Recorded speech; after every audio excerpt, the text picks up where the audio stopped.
Bom, aqui o material que ele passou para mim, né? Eu coloquei algumas coisas na hora que eu fui lendo, estudando aqui, eu tive algumas dúvidas, então eu coloquei aqui algumas coisas a mais que eu acrescentei, e aí eu conto com todo mundo aí, né, para a gente levar junto esse estudo, né?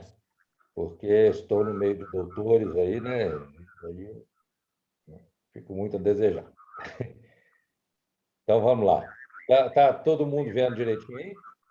Tranquilo? Tá Sim. perfeito. Sim, tá ótimo. Então vamos lá. Aqui, como é que eu vou fazer para tirar isso aqui? Todo aquele que entra numa reunião traz consigo espíritos que lhes são simpáticos. Ô, César, só um minuto. Sim, Tá tendo retorno aí de alguém. E eu não estou conseguindo te ouvir direito. tá. Bom, Eu aí. estou ouvindo normal. Então, César, eu estou ouvindo bem. Também? O único pedido que eu tenho para te fazer é que você introduza para a gente o título também desse capítulo que você vai passar para a gente, por favor. bom, o que o Ismael passou para mim é isso aqui, ó, né? Exatamente isso aqui. Do livro Reuniões Mediúnicas, Teoria e Prática, do Lamartine Palhano Júnior, editora La Chatre. Da primeira parte é teoria, né? Aí vem aqui os componentes do grupo 1. Isso aqui deve ser o capítulo, né? O título que você está falando, né, Alexandre? Acredito que sim, acredito que os componentes do grupo, então, seja. A gente vai falar sobre a teoria do que seriam os componentes dos grupos. Acredito que seja isso. Exatamente, exatamente. Ok? Melhorou aí, Tomás? Melhorou sim. É porque se ficar todo mundo com o microfone aberto, pode estar retorno, entendeu? Eu estou ouvindo retorno de alguém aí. Entendi. Então, vamos lá. Voltando aqui. Todo aquele que entra numa reunião traz consigo espíritos que lhes são simpáticos. Conforme o número e a natureza deles, podem ser esses acólitos exercer sobre a assembleia e sobre as comunicações influência boa ou má. Essa palavra, esses acólitos aqui, me lembrou da época que eu era católico, né? Que tinha aqueles acólitos que são os ajudantes do padre ou do bispo, né? Os ajudantes lá na missa, e que a gente chama também de coroinhas, né? Quando são rapazinhos ou mocinhas, a gente chama de coroinhas. Eu já fui coroinha. Já foi? Muito bom. Já. Então, aí Muito tempo.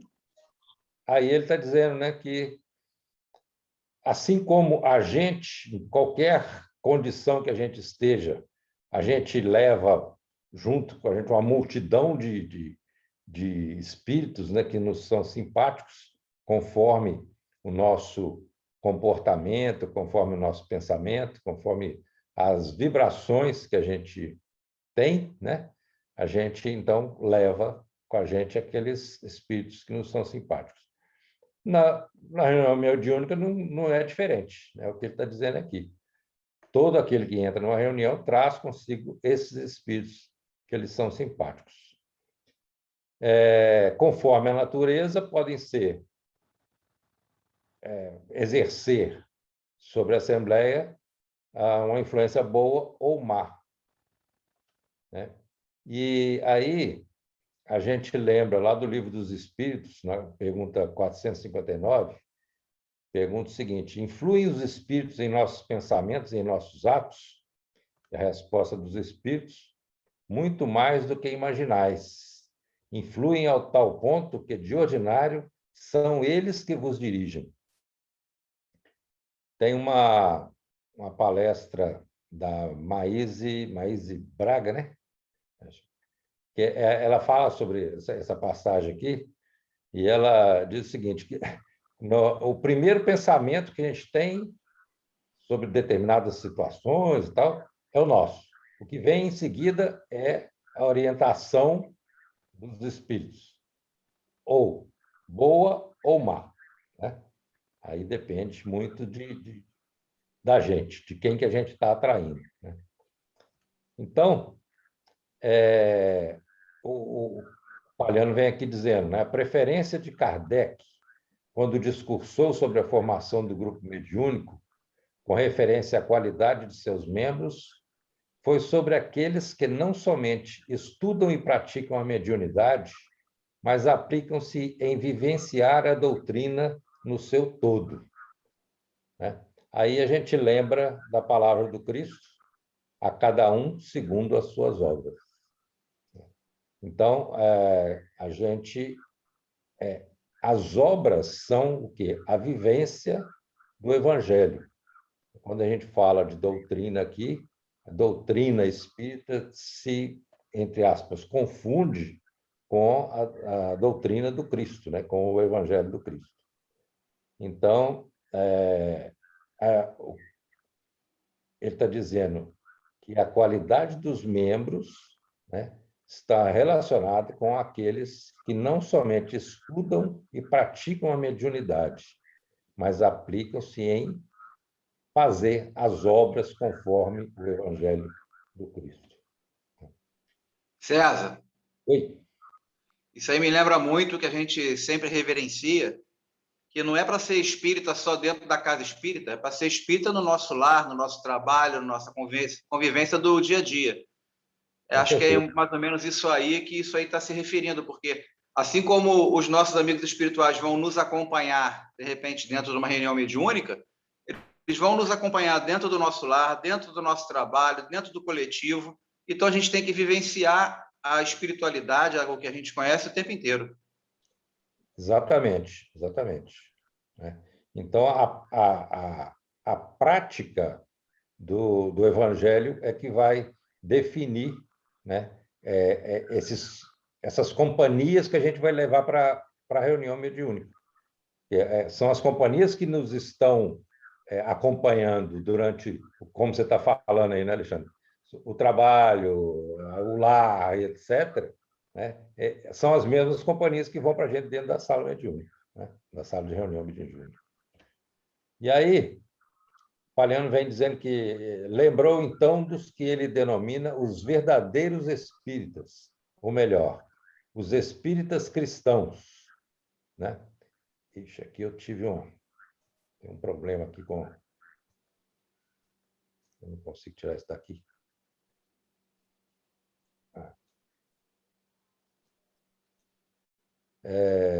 Lembrou, então, os espíritas cristãos.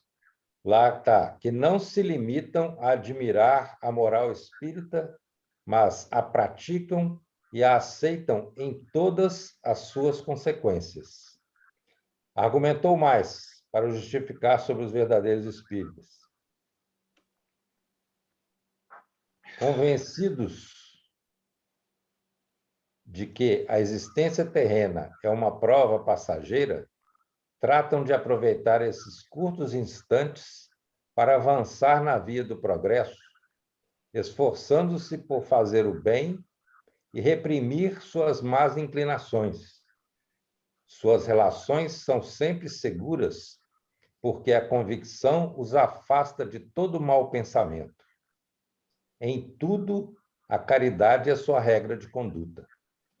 Isso está lá no Livro dos Médiuns, no capítulo 3, método, item 28. Então, aqui ele está definindo, né, continuando a definição dos verdadeiros espíritas ou espíritas cristãos, né, que ele está se referindo, que é preferível que tenha esse tipo de médiuns nas reuniões, né? Os componentes do grupo sejam preferencialmente por esse tipo de pessoa. Aqui, nesse item aí 28, só para a gente ilustrar aqui, nós temos lá uma classificação que Kardec faz dos espíritas. Ele coloca lá, os espíritas experimentadores são aqueles que creem simplesmente nas manifestações, mas para eles o espiritismo é uma simples ciência de observação ou fatos curiosos. Tem os espíritas imperfeitos que veem outra coisa além dos fatos, compreendem sua filosofia e admiram sua moral, mas não a praticam. E tem os espíritas cristãos, que são esses que estão definidos aí acima, né?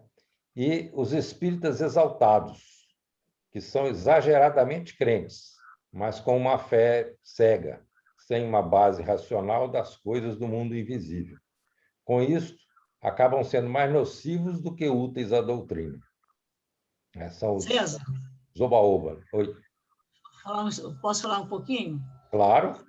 Eu agradeço. Vai fugir um pouquinho da questão dos componentes do grupo, mas é que eu me lembrei de um fato muito interessante. Eu tinha um colega, nós conversávamos muito sobre espiritismo. Eu trabalhei com ele na mesma sala durante uns 3 anos, e ele me dizia: poxa, eu acho que o espiritismo é uma coisa maravilhosa. Se eu tivesse, porque tudo que ele me perguntava assim, é impressionante como tudo você tem resposta. Eu falei, não sou eu que tenho resposta, é o espiritismo que tem resposta. Pois é, se eu pudesse, se eu tivesse que escolher uma religião, algum lugar para frequentar, eu ia escolher o espiritismo. Mas, por enquanto, não. Eu vou deixar para mais tarde, que, por enquanto, eu estou novo ainda. Olha só. E nós saímos do banco, né? Fizemos um plano de demissão e ele, há coisa de uns 3, 4 anos atrás, por não vou dizer infelicidade, é porque chegou o momento dele, né? Ele caiu, estava dentro de casa, ficou tonto, caiu, bateu com a cabeça de costas, desencarnou. E eu vou dizer uma coisa a você, ele não chegou a concretizar o que ele pretendia. E ele era mais novo que eu, mas poucos anos mais novo. Hoje eu fico pensando como ele estará, né? Espero que esteja bem, porque era uma pessoa extremamente inteligente, de uma inteligência, conhecia todos os assuntos que você pode imaginar. Mas é aquela história, qualquer dia eu vou, por enquanto eu estou novo ainda, eu não vou. Quer dizer, admirava, achava o espiritismo maravilhoso, mas não se enquadrava, era apenas para admirar, para perguntar, para questionar. Deixou para a próxima encarnação. Deixou para a próxima encarnação. É uma nova categoria para a gente acrescentar aí, ó. Espíritas idealizadores. Exatamente. César, deixa eu aproveitar o gancho aqui. Sim. Na segunda linha, eu gosto muito do que está escrito ali, me chama bem a atenção, no esforçando-se por fazer o bem. Como nós não somos perfeitos, às vezes a gente cobra da gente mesmo a perfeição e cobra que a gente esteja fazendo o bem. E como a gente às vezes acha que não está fazendo o bem, algumas pessoas se afastam da doutrina por achar que não estão fazendo o que devia. Mas eu acho bem interessante ali, porque só o fato de você estar esforçando-se no caminho do bem já tem os seus próprios méritos. Eu acho interessante isso. Exatamente. Deixa eu ver aqui, tem... Não. Depois nós vamos ver algo mais para frente aí, né? Eu coloquei aqui aquela definição do espírita, né? Mas vamos seguindo aqui. Mais algum comentário aí, pessoal, dessa parte aqui? Tranquilo, né? Podemos seguir. Bom, então ele diz que se o grupo for composto por esses verdadeiros espíritas, seria de fato o ideal, visto que entre praticantes da lei de amor e de caridade é que se pode estabelecer uma séria ligação fraternal. Revista Espírita, dezembro de 1861, Organização do Espiritismo, número 10, página 394. Página, parágrafo, não sei. E segue dizendo no final desse número 10, na mesma página, entre os verdadeiros espíritas reina um sentimento de confiança e de benevolência recíproca. Sentem-se à vontade nesse meio simpático, ao passo que há constrangimento e ansiedade no ambiente misto. Isso aí, independente, né, gente, de ser no grupo mediúnico ou não, quando a gente está junto com pessoas afins, né, dentro do mesmo objetivo, é lógico que as coisas funcionam melhor, né, em qualquer situação da nossa vida, né, em casa, no trabalho, etc. Então, na reunião mediúnica, se os componentes do grupo tiverem uma confiança e benevolência recíproca, né, é lógico que a coisa vai funcionar melhor, né? Então, podemos dizer que os verdadeiros espíritas são os verdadeiros cristãos, né? Que Jesus falou: meus discípulos sim, serão reconhecidos por muitos se amarem. sim, sim, sim, com certeza, né? Então, é isso aí. Chacô, Pode falar, Ju. Chacô, Sim, sim, pode falar. só fazer um adendo ao seu comentário, porque às vezes a gente pode ter alguns outros irmãos de outra religião tendo acesso a esse vídeo depois. Tenho certeza que, para as pessoas entenderem bem, não é que o espírita ele é um verdadeiro cristão, que quem não é espírita não é. A gente tem cristãos em todas as outras religiões também, verdadeiramente, né? Para as pessoas não deturparem as suas palavras, que infelizmente a gente está Sem vivendo, dúvida, sem que a dúvida. gente está vivendo um momento hoje em dia que qualquer coisa que a gente fala, o pessoal deturpa. Sem Então, só para dúvida. botar esse adendo aí, para não ter confusão futuramente aí. Sim, sim, é importante. Muito bom. César, é que Sim. nós todos, eu vejo até um contratempo em relação pode ser falado de uma forma ou outra, espírita cristãos. Nós somos cristãos espírita ou vice-versa, tá? E verdadeiros cristãos têm em qualquer religião. Nós sabemos e conhecemos muitos em todas as religiões. Nós colocamos aqui a nossa porque é onde nós estamos conversando, agindo e trabalhando em cima de tudo que a gente pode seguindo o Evangelho. Mas que outros também, com certeza, outros irmãos que vão ouvir aí, são cristãos com outras denominações, mas se baseando em uma pessoa ser cristã, né? Mas uma muito importante também, que em cima do que o Alexandre me falou, é que tem alguns companheiros nossos, alguns irmãos de outras fés, né, outra fé religiosa, outra crença, que acham que o espírita não é cristão. Então, é importante a gente informar que nós seguimos, sim, buscamos, pelo menos, seguir, né, praticar, e estudamos o Evangelho de Jesus, sim. Isso eu acho que é importante a gente deixar registrado aqui. Nós também somos cristãos. Uhum. Sim, sim. Porque isso aí é tudo uma questão de uma falta de conhecimento, né, do que é verdadeiramente o espiritismo, né? Quando se fala em espiritismo, muita gente associa a macumba, e então aí acaba deturpando o verdadeiro significado do espiritismo, né? Esse significado da base do espiritismo no Evangelho de Jesus, né? Isso aí realmente acaba ficando deturpado por essa falta de conhecimento do verdadeiro significado. Mas é isso aí. Importante é que todos nós estamos aí buscando seguir Jesus dentro das nossas limitações, como ele mesmo falou na parábola do semeador, né? Uns deram 30, outros 60, outros 100%, né? 100 por 1, né?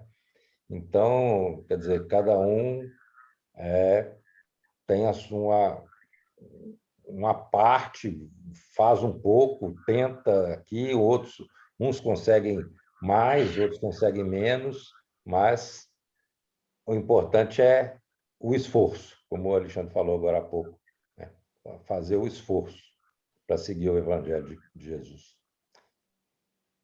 Sigamos. O bom do nosso entendimento de ser espírita, César, o bom do nosso entendimento de sendo espírita, e que nós respeitamos e procuramos entender todas as outras religiões e com finalidade de trabalhar a palavra em cima dos mandamentos do nosso Mestre Jesus. Isso é interessantíssimo, porque nós respeitamos e acatamos a opinião de todos. Não forçamos e não queremos forçar ninguém a nos entender, tanto que teve que vir a codificação espírita para a gente ter noção exata de como proceder, de como um cristão agir numa linha que vai chegar ao nosso Mestre Jesus, que está militando e trabalhando junto dos mandamentos dele. Então, isso é fantástico. É isso aí. Bom, e aí o Palhano vem dizendo aqui, né, aquilo que o Alexandre adiantou aquela hora, né? É evidente que não se pediu indivíduos perfeitos aqui, mas aqueles que se esforçam, pois é bem verdade que o conjunto refletirá a ação dos seus componentes, né? Então, lá está dizendo, esforçando-se por fazer o bem e reprimir suas más inclinações, que nos remete lá ao Evangelho segundo o Espiritismo, onde está dizendo que reconhece-se o verdadeiro espírita pela sua transformação moral e pelos esforços que emprega para domar suas inclinações más. Aí nós podemos aqui, de novo, substituir o verdadeiro espírita pelo verdadeiro cristão, né? Reconhece-se o verdadeiro cristão pela sua transformação moral e pelos esforços que emprega para domar suas inclinações más.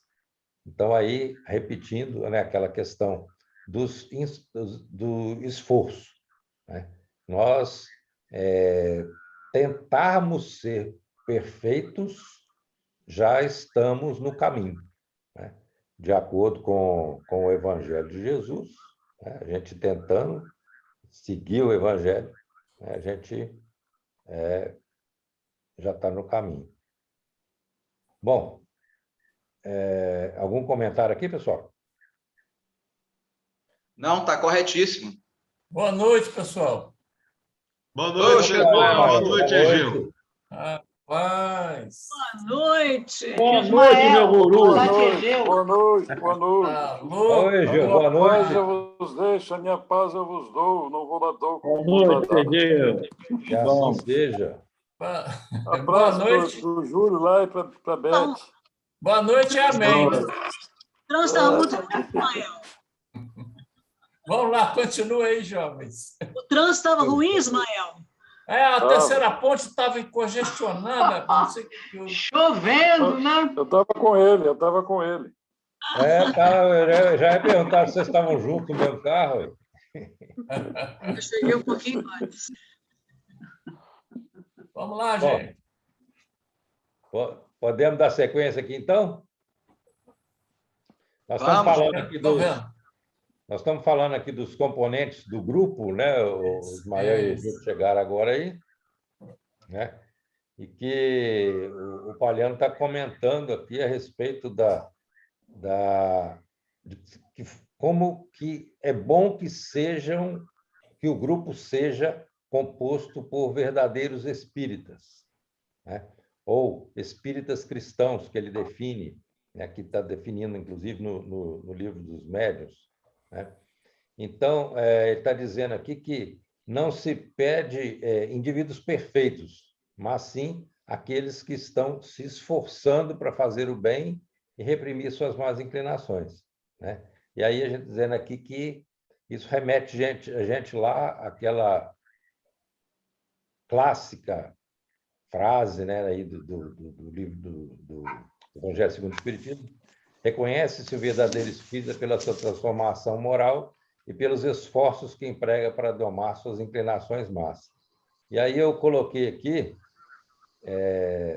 tendo em vista aqui algumas observações que a gente fez durante esse tempo aqui, que a gente pode mudar aqui, né, substituir espírita por cristão. Reconhece-se o verdadeiro cristão pela sua transformação moral e pelos esforços que emprega para domar suas inclinações más. Não é só o espírita, né, que pode ser reconhecido por isso aqui. Qualquer cristão de qualquer denominação pode ser reconhecido como verdadeiro cristão por isso aqui. Então, não é que a gente precise ser perfeito, a gente tem que estar a caminho da perfeição, né? Buscando essa perfeição. Pode falar, Alexandre. Então, eu pensei que também é o seguinte, a gente fala em se esforçar em fazer o bem, quando a gente fala isso, é o esforço sincero, né? Não é aquele esforço displicente e descomprometido, né? É o contrário, é quando a pessoa tem um esforço sincero em fazer o bem, ela está realmente no caminho e ela não precisa ser perfeita, ela vai alcançar de qualquer forma, já está no caminho. Agora, se for aquele esforço displicente, relaxado, aí não, aí já é diferente, já seria outra conotação. É fazer aos outros o que a gente gostaria que fosse feito para nós, né? Então, naquela situação ali que o outro se encontra, a gente se colocar no lugar dele e pensar assim, o que eu gostaria que fizessem para mim se eu estivesse naquela posição, né? Essa seria a caridade perfeita, né? Perfeita, assim, em termos, né? Como você disse aí, né? Sincera, né? É você realmente assumir a posição do outro e ver o que você gostaria que fizessem para você se você estivesse naquela situação. Não só na situação material, né, gente? Mas quando a gente pensa assim, a gente pensa logo no cara lá no sinal pedindo um trocado e tal, mas tem todas as situações aí da vida, né? As situações morais até das pessoas, né? Que a gente teria que realmente se colocar no lugar. A pessoa, às vezes, nem sabe que ela está precisando de uma ajuda, nem sabe que ela está mal, né? Que ela precisa se melhorar, né? E a gente, se a gente tivesse naquela condição, o que a gente gostaria que fizesse para a gente, né? Então, daí que o Alexandre colocou muito bem aí, seria essa caridade sincera. Ô, César, Oi? eu te falar uma coisa. Você sabe que, na média, todos nós somos iguais, né? Nós estamos vivendo em um mundo de provas e expiações, nós cometemos erros, cometemos acertos, e assim a gente vai caminhando. Pelo que eu peguei, tudo que você falou, eu concordo em número de gênero e grau, só que a gente tem que lembrar que a gente se cobra muito e a gente erra. O errar na vida... Ai, que droga, caiu de novo. Oh, droga. Olha, tá vendo? Não precisa falar isso. Isso é paciência. A gente erra mesmo.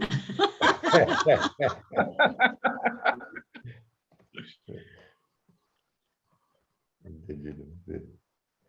Enquanto o Tomás se levanta aí... Ele caiu de novo, né? Enquanto o Tomás se levanta, eu gostaria só de um comentário aqui, quando essa palavra aqui, reprimir e domar, né? Penso eu que muitos de nós entendemos, principalmente quem não é espírita, né? Tem essa dificuldade, mas eu não consigo domar minhas más inclinações, reprimir. Porque o que é reprimido, uma hora ele solta, né? Se você der, é igual um animal. Se você não mudar o comportamento, uma hora a coisa vem à tona. Você não consegue dar um outro direcionamento, né? Aí a gente vai aqui entrar no caminho do autoconhecimento, onde você realmente faz uma mudança de interior, né? De como você vê a vida. Isso daí é viver o Evangelho. Quando trazemos essa mudança interna que vai refletir nas nossas ações. E saímos, né? À época, eu acredito nisso, né? As palavras eram essas mesmo, reprimir e domar, né? Que trazíamos muito mais a violência, bem que a gente vê hoje também, mesmo nível, muitas vezes, mas de que isso é mudança interior. Não adianta ficar brigando em tentar domar, prender, como você fosse dominar uma fera dentro de você. Yolanda, eu acredito que nesse caso aí, essa palavra reprimir, ela está mais como um sinônimo de anular. Reprimir ao ponto de anular, entendeu? Não no sentido de conter. É o que eu acredito. Pode ser. Mas eu acredito, gente, que é o seguinte: quando o seu carro não quer pegar, você empurra e aí ele pega, né? Eu acho que a repressão ela é um primeiro passo, porque muitas vezes a gente tem uma tendência, uma coisa muito forte dentro da gente, que a gente tem que, num primeiro momento, a gente tem que reprimir mesmo, até a gente acostumar a ficar sem aquilo, né? Acostumar que não, aquilo não é bom para mim, e aí a gente reprime num primeiro momento, porque não é bom, né? E vai acostumando a viver sem aquilo, e aí chega um momento que, pronto, aquilo passa a fazer parte de você. Mas, César, aí você já está, desculpe, você já está falando de um estágio de consciência, daquilo que você precisa mudar, e aí você reprime com a intenção de aprender, vivenciar de outra forma as situações e as suas reações. Exatamente. Mas se você simplesmente reprimir, sem essa noção de que esse reprimir é um primeiro momento, aí já é um estágio de consciência. Eu gostaria de falar mas aí. Antes disso... Só um minutinho, Jacu, porque aí, Yolanda, na verdade, você tem aqui a transformação moral e os esforços que emprega para domar as más inclinações. Então, em cima está esforçando-se por fazer o bem e reprimir as más inclinações. Então, uma somatória, eu concordo com o que o César está falando. Exatamente. A palavra reprimir, ela não está sozinha, ela está em conjunto somatório com fazer o bem. Mas a consideração da Yolanda está correta. Isso que eu estava querendo dizer, que o fazer o bem que é o principal, porque à medida que você vai fazendo o bem, você vai acostumando a fazer somente o bem e aquilo vai tomando espaço daquilo que está de mal em você. E aí isso se torna, a disciplina antecede a espontaneidade, conforme o Emmanuel nos ensina. Então, com a repetição com a repetição de você fazer o bem, mais tarde se torna espontâneo e vai apagando aquilo que tem de mal dentro de nós. Bem lembrado, Chaco. Esse esforço aqui de fazer o bem, né? Esforço de fazer o bem. Esse esforço te leva... Fala aí. Esforçando-se está em negrito, como Jesus está lembrando aqui. Já está ali, né? Esforçando-se é o ponto muito importante ali. O Ismael que usa muito essa é uma palavra bacana que eu guardo até hoje. A gente não consegue, é muito difícil. Vai tentando, que uma hora você vai fazer com tanta naturalidade que vai se tornar fácil. Então, a gente tentando. Exatamente. Quando a gente é criança, que o pai da gente ensina para a gente a olhar para um lado e para o outro na hora de atravessar a rua, toda vez que vai atravessar a rua, ele tem que falar, olha para um lado e para o outro, né? Hoje não precisa de ninguém falar mais para a gente já olha para um lado e para o outro, porque a gente aprendeu que isso é o bom para a gente. Né? Isso se chama automatismo. Exatamente. Agora o importante, automatismo. Então, exatamente. Esse automatismo vem da repetição. Exatamente. Isso. De tanto fazer o bem, a gente acaba aprendendo, fazendo naturalmente. Né? Desculpa. É que eu me lembrei de Emmanuel, essa lição ficou muito na minha cabeça. que a gente tem que se esforçar, mas a gente não pode querer mudar o próprio temperamento em uma só existência, porque nós temos que nos lembrar que os nossos erros têm milênios e essa mudança tem que ser gradativa. Mas aí tem um perigo nesse troço aí. Todos disseram, a gente vai aos pouquinhos, né, gente? Giselda? A Giselda está falando, né? Oi, eu mesmo. Escuta, a Sheila tem uma frase que diz assim, que temos milênios de trevas e apenas algumas décadas de luz. Então, quem é que pesa mais? As décadas, as trevas, claro. Milênios, né? Então, enquanto a gente não passar o peso para o outro lado da balança, né? Nós vamos ficar sofrendo essa pressão do passado, né? E sempre nos esforçando, porque todo mundo... Aí vem a necessidade do esforço. A gente tem que se esforçar mesmo. Por isso que Allan Kardec diz, fora da caridade não há salvação, é transformação íntima, mesmo e persistente no bem, que uma hora a gente vence o mal. Exatamente, exatamente. Concordo. Hein, César? Oi. Do jeito que continuando o meu raciocínio, que a internet me derrubou de novo. A internet não gosta dos seus raciocínios, não, hein? Não gosta, não, cara. Ela me pega no pé.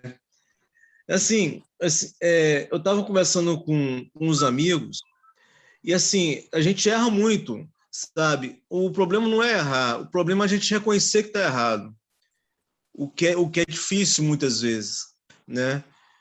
Para poder a gente porque a gente tenta sempre, porque a gente tenta acertar, né? E muitas vezes a gente faz, mas faz errado. E isso várias vezes. Isso mesmo porque, como o tio Ismael falou, Sheila falou desses milênios de trevas que a gente tem no lugar dessas décadas, desses dias de luz que a gente possui, né? Então, assim, ainda estamos no momento do tentativa e erro, infelizmente, né? A gente não aprende assim de uma hora para outra, a gente leva muito tempo para aprender, a gente leva muito tempo para saber ouvir e saber fazer, né? Por isso que a gente precisa muito mais de paciência, a gente precisa mais de resignação, a gente precisa mais de amor no coração. A Beth levantou a mão aí, Elizabeth. É isso mesmo. A nossa sorte é que essa é a nossa melhor encarnação. É verdade. É isso mesmo. A nossa melhor versão, né? Nossa, melhor momento, melhor versão. É isso. Ouvi falar aí que nós somos cristãos e a gente utiliza muito, independente da denominação. Mas a gente tem que olhar muito profundamente para o meu eu, porque é muito forte. Porque Jesus, tudo que ele fazia, ele visava o próximo, nem a ele mesmo. E a gente é muito egoísta, a gente olha muito para o eu, ao invés de estar olhando para o próximo. Isso não na sua maioria, mas muitos e muitos e muitos. Então, nós temos que trabalhar o meu eu num verdadeiro cristão, como agir, porque se eu não olho para o próximo como olho a mim mesmo, independente da situação ou de qualquer problemática, eu não estou sabendo ser um verdadeiro cristão. Então, a gente tem que se policiar muito e tirar muito o eu da gente e tentar trabalhar. Eu tenho que trabalhar o eu para me melhorar, só depende de mim. Agora, trabalhar no coletivo, aí sim, eu tenho que exteriorizar o meu melhor para trabalhar no coletivo. Aí isso é muito bom para a gente trabalhar esse raciocínio de um verdadeiro cristão, independente da ideologia, da situação que milita, quais as denominações. Tudo está resumido aqui, ó, esforçando-se para fazer o bem e reprimir suas más inclinações. Tudo que a gente falou está resumido nisso aí. É isso aí. Exatamente. Ok, vamos para frente? Vamos. Tem uma bolinha vermelha aí aparecendo para vocês aí? Tem. Tem. Não sei de onde que apareceu essa bolinha. Ela apareceu que, de repente, eu estava... Na apresentação, estava mexendo em nada, que ela apareceu. Não sei como, não. É intrusa. Hein? É intrusa. É intrusa. Os É um espíritos sinal de alerta. influenciam. É um sinal de alerta. Exatamente. E aí, continuando aqui, o Palhano está dizendo, e é aqui também o momento em que dizemos ser possível, mesmo nas sessões experimentais, unir a benevolência e a caridade no atendimento ao próximo em dificuldade, como o demonstramos nos resultados de nossos trabalhos experimentais publicados no livro Laudos Espíritas da Loucura, no qual expressamos a possibilidade de fazer ciência experimental e atender aos necessitados, no caso, pacientes portadores de afecções mentais, desde os estados depressivos da mente menos complexos até os estágios mais avançados da esquizofrenia. Alguém aí conhece esse livro aí, Laudos Espíritas da Loucura? Teve mais de 10 anos que eu li. Preciso reler, muito importante, muito interessante. Eu também já li esse livro do Palhano. Eu tenho, inclusive. Eu já li, mas tem que reler, porque tem muita coisa. Eu li. Eu não li, não. Pelo que eu entendi... Também né, não li, não. Só sei que existe. Pelo que eu entendi, pelo que ele está falando aí, né, desse livro, ele está mostrando, né, que ele é baseado numa ciência experimental, né, que são sessões experimentais, mas que elas acabam também atendendo a esses pacientes aí, né, no caso dessas reuniões deles. Mas o que ele diz lá em cima é que, mesmo nas reuniões experimentais, é possível unir a benevolência e a caridade no atendimento ao próximo em dificuldade, né? Aí, o que são essas reuniões experimentais, essas sessões experimentais que ele colocou aí? Eu fui lá ver. As reuniões experimentais, elas estão tratadas lá no Livro dos Médiuns, no capítulo 29, na classificação das reuniões que ele põe lá, que são as reuniões frívolas, que é o item 325, as experimentais, que é o item 326, e as instrutivas, que é o item 327. Então, essas três tipos três classes de reuniões que Kardec coloca lá no Livro dos Médiuns. E aí, as experimentais são aquelas que têm por objetivo a produção de fenômenos físicos. Porém, elas possuem uma importante utilidade, visto que foi a partir delas que foram descobertas as leis que regem o mundo invisível, além de serem também poderoso meio de convicção para muita gente. Então, o objetivo principal delas são os fenômenos físicos, né? Mas, como ele disse, o Palhano disse ali atrás, né, elas também podem ser uma reunião onde haja a benevolência e a caridade no atendimento ao próximo em dificuldade, mesmo sendo reuniões experimentais. César, no caso dos Laudos Espíritas da Loucura, o Palhano não se propõe muito a produzir fenômenos físicos, não. Ele fazia o que hoje, inclusive, o Sérgio está fazendo também, os médiums iam até a casa, né, faziam aquele desdobramento, iam até a casa dos pacientes, né, tipo uma varredura, né? Iam até a casa dos pacientes, das pessoas que colocavam seus nomes pedindo ajuda, e eles, então, se inteiravam do ambiente da casa, viam os espíritos necessitados que estavam obstruindo, né, causando transtornos mentais nas criaturas, como estava o ambiente, como estavam as pessoas, os familiares. Nesse caso aí, foi muito trabalho que ele desenvolveu baseado nesse tipo de atividade. Interessantíssimo, se você pudesse ler depois. Vocês, né, todos. Tá legal. Bom, continuando, na prática deste trabalho mostrado adiante, estão catalogados muitos outros tipos de doenças, quando diversos tipos de pacientes foram atendidos e auxiliados. A questão está na utilização... Ô César, Oi? Um segundinho. Quando ele fala assim, na parte prática, é porque esse livro é dividido em dois momentos, né?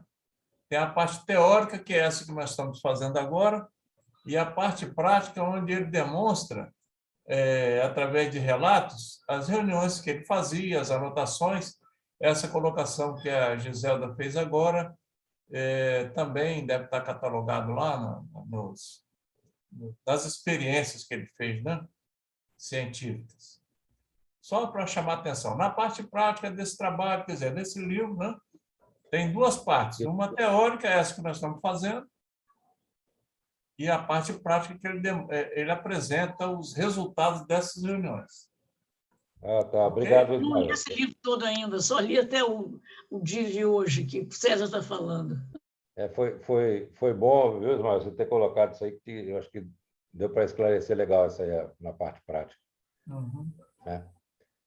Bom, aí ele diz que a questão está na utilização de métodos capazes de catalogar e acompanhar os casos de modo científico, que proporcione a observação segura e precisa. O trabalho sobre a loucura só foi possível pela condição de verdadeiros espíritas dos componentes do grupo mediúnico, no esforço e vigilância, na oração e no empenho de combater as más inclinações, visto que, para o vasculhamento psíquico de pessoas com doenças mentais, implica trabalhar com espíritos empedernidos, no mal que exigem do assistente coração sincero e segurança espiritual. Esse parágrafo aí, César, quando você trabalha com desobsessão, os médiuns têm que ter uma disciplina muito boa. Tem que ter um amparo espiritual. E para poder conseguir isso, tem que ter afinização com os espíritos que fazem a proteção. Porque se no dia a dia o médium sai da vigilância, ele vai ficar na mão desses espíritos que estão atormentando aqueles doentes que o médium está fazendo parte do tratamento. Não sei se vocês entenderam assim. Sim, eu entendi dessa forma, sim. Se ele vai lidar com esses espíritos empedernidos no mal, como ele está dizendo aí, né? Sim. Ele tem que estar bem preparado. Então, é o escudo. Né? Ele está indo para uma guerra, ele tem que ir com o escudo próprio. Né? Não adianta ele ir com um escudo de papel para poder lutar contra uma bala de fuzil. Né? Isso. Aí você vai lá para o Evangelho, lá para a Bíblia, né? Jesus diz assim, com essa espécie de espírito, só jejum e oração. Isso. Encaixa nisso aí. Bem lembrado, bem lembrado. Mais algum comentário aí, pessoal, disso aí? Então, vamos para frente. Só podemos dizer isso depois que o objetivo dos trabalhos foi atingido, pois que, senão, o grupo teria se diluído ou permanecido na incapacidade. Portanto, não há aqui nenhum elogio, mas a constatação de que a prática espírita é científica até mesmo no controle de nossos sentimentos inferiores. Então, para a gente, até para controlar os nossos sentimentos inferiores, tem ciência dentro da prática espírita. É afinização, né? Isso. Exatamente. Senão esses sentimentos que a gente é portador deles, se a gente não tiver cuidado, a gente perde a sintonia e aí fica na mão da turma do outro lado. Né? Exatamente. Então, tem a ciência nisso aí que ele está falando por causa da metodologia que está estabelecida para alcançar esse objetivo, né? Mesmo quando a gente lida com sentimentos, já existem estudos que nos ajudam a ter uma conduta de como alcançar o nosso objetivo, para a gente não iniciar um processo de maneira sem ter um foco, sem ter uma metodologia, sem ter, de repente, uma premissa para ser alcançada, porque senão você vai fracassar, você vai interromper o processo no meio do caminho e não vai chegar no objetivo. E isso, por si só, já é ciência. Quando você estabelece uma metodologia, isso já é uma ciência. Sim, exatamente. Acresce que, no nosso caso, para evitar perigos maiores para os componentes do grupo, faça um protocolo para cada um em particular, inclusive do dirigente. Foi o que eu acabei de falar. E como cada um é diferente um do outro, é necessário um protocolo individualizado para cada um. Existe o geral, o generalizado, mas existem as particularidades de cada um dentro do grupo. É praticamente o que já foi falado até agora. Muito bom. Isso aí, é bom que a gente comece a conversar e vai chegando a conclusões que logo depois, espalhando bem, traz, né, revalida as nossas conclusões. A gente dá spoiler toda hora, né? O que vem pela frente. Isso não para vigiar o componente, mas para acompanhar o seu desenvolvimento e as influências que ele aceita, tanto as boas quanto as más, com avaliações periódicas. Aí eu já vou lembrar o que o Ismael, nas nossas reuniões mediúnicas, sempre levanta, né? Que seria necessário a gente fazer um estudo, fazer uma anotação, depois da reunião, que as pessoas pudessem ficar um pouquinho. A gente sabe a dificuldade de cada um após a reunião mediúnica, mas que fosse, de repente, interessante fazer um estudo e uma avaliação de tudo que ocorreu, né? Não com a intenção de quantificar ou qualificar os méritos e os deméritos de cada um, mas um processo educacional e de aprendizado. Isso, legal. Mas o grande problema, Alexandre, que quando vai chegando dá 9 horas, fica todo mundo já querendo sair. Tem até médios que ficam falando assim, Ismael, já acabou a reunião, vai acabar a reunião, sabe? Então, esse lado psíquico nosso de ficar assim, já pensando no final da reunião, isso atrapalha muito a esse desenvolvimento que você está falando. Tomás, essa colocação que você fez realmente existe, né? Existiu, né? E aí as pessoas, depois eu conversando à parte, né, as pessoas justificavam, né? Umas diziam assim, olha, eu venho de carona.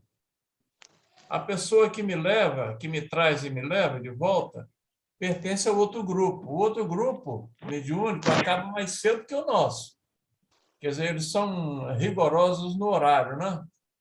E a gente sabe que reunião mediúnica tem horário para começar, mas para poder acabar, nós temos que ter a disciplina. Entretanto, há ocasiões em que esse tempo ele não pertence a nós, pertence à equipe espiritual, né?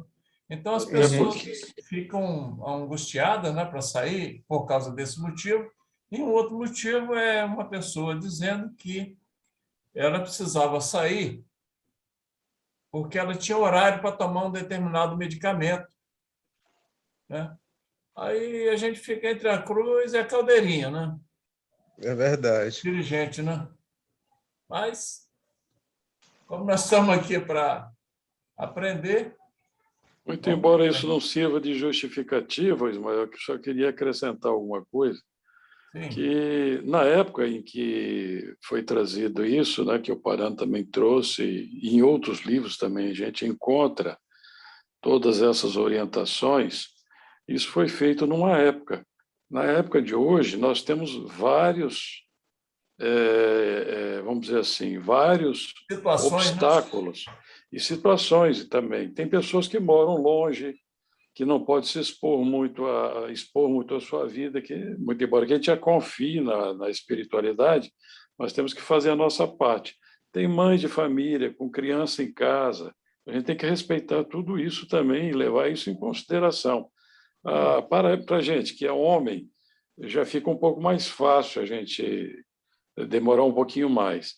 E acontece também que nessas reuniões, aliás, após a reunião, essa conversa que se faz, ela não é uma conversa de 20 minutos, de 10, 20 minutos. É uma conversa que se alonga, até por força da necessidade mesmo do assunto, ela se alonga.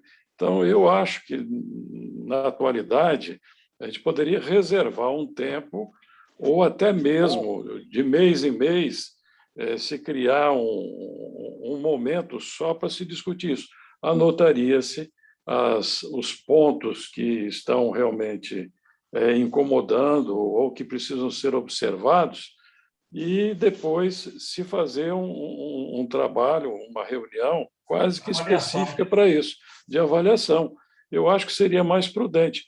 Os tempos são diferentes hoje. Nós não podemos viver a vida de hoje que se vivia há 10 anos atrás. Isso está dando saltos imensos.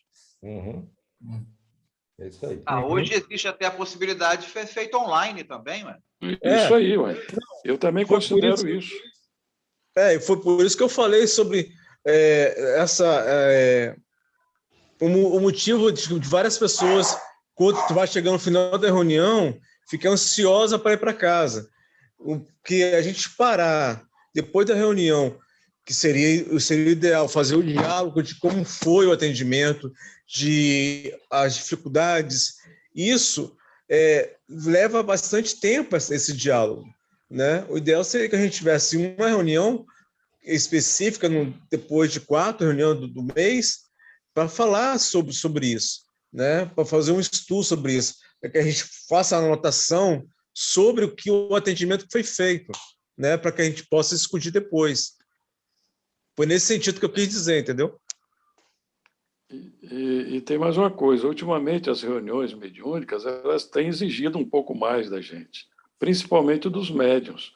Chega no final da reunião, os médiuns estão já meio extenuados. Não vou dizer que estão totalmente desgastados, mas há um dispêndio de energia grande. E os médiuns, às vezes, eles precisam de um repouso. E nós não temos uma reunião só durante a semana. São 7 reuniões durante a semana. E muitas vezes esses médiuns, eles estão em 2, 3 reuniões. Às vezes acontece de estar em 3 reuniões. Então, tudo isso a gente tem que levar em consideração. Não é uma coisa para se pensar e fazer assim, sem sem critério.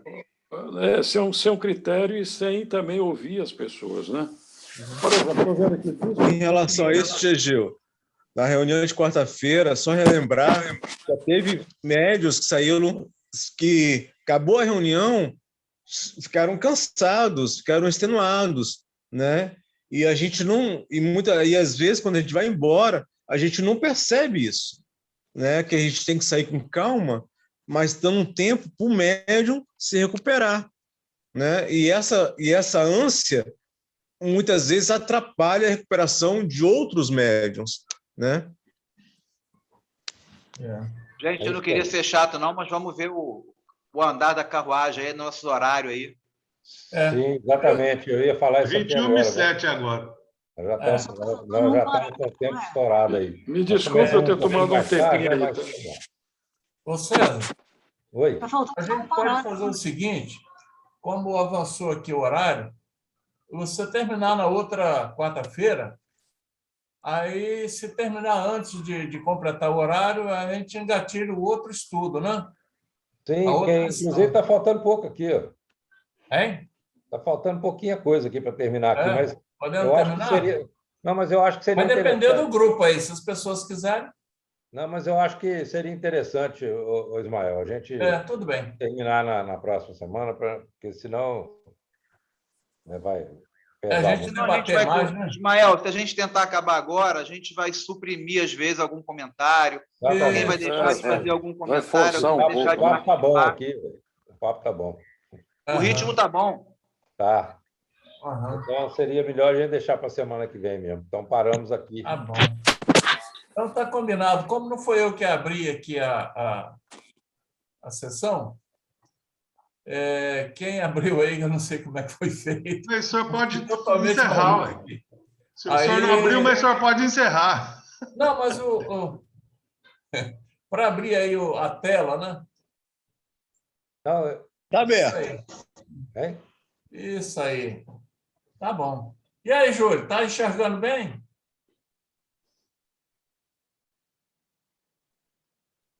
Seu áudio está fechado, Júlio.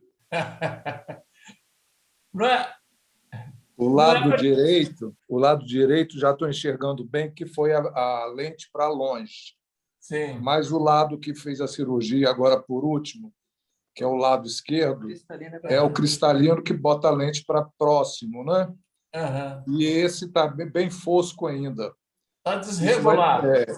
Ainda tem que esperar dia 24 para ter uma outra avaliação, para verificar como é que vai ficar. Melhora. Mas está caminhando bem. Está caminhando bem, graças a Deus. Melhoras. Obrigado. Você está com uma enfermeira boa do lado aí. Ó. Sim. Ela só... De hora em hora tem que aplicar remédio. Ela não usa só o rolo de macarrão, não. Ela também sabe fazer aquele curativo e tal. Ah, sim. Gente, ô César, obrigado aí pelo trabalho, né? Semana que vem a gente dá sequência com você, né? Sim. E espero que não dê mais problema aqui para mim, para a gente poder, desde o princípio, partir para o nosso estudo, né? Eu vou dar um jeito lá na terceira ponte de... Isso. Vou derrubar essa ponte que ela não está prestando nada. Ou a guarda municipal lá para poder tocar aquele troço para frente lá, para você e o Egeu não ficar agarrado lá. Isso aí.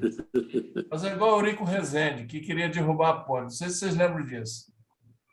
Lembro. Eurico Rezende. Vai derrubar. Obrigado, César. Gente, obrigado aí por tudo, né? Tomás.